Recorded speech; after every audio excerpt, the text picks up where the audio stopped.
મહીસાગર જિલ્લામાં અને સમગ્ર ગુજરાતમાં સ્થાનિક સ્વરાજની ચૂંટણીઓ ચાલી રહી છે। મહીસાગર જિલ્લામાં ભારતીય જનતા પાર્ટીમાં ઉમેદવારોએ પોતાની દાવેદારી નોંધાવી હતી, પરંતુ કેટલાક સમીકરણોમાં એમને મેન્ડેટ આપવાનું ન થતું હોય એવા સંજોગોમાં કેટલાક કાર્યકર્તાઓ પક્ષની વિરુદ્ધમાં જઈ અને અન્ય પક્ષમાંથી અથવા તો અપક્ષમાં એમણે ઉમેદવારી નોંધાવી છે અને ચૂંટણી લડે છે।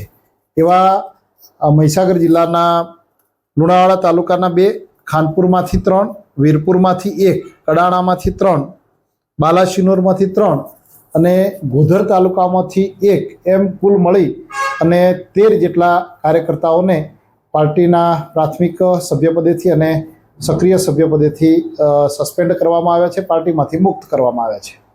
સર, બિપિનભાઈ સક્રિય સભ્ય નથી તેવું નિવેદન છે, શું એ સભ્ય ખરા? બિપિનભાઈ પટેલને અગાઉ 2 વાર સસ્પેન્ડ કરવામાં આવ્યા હતા।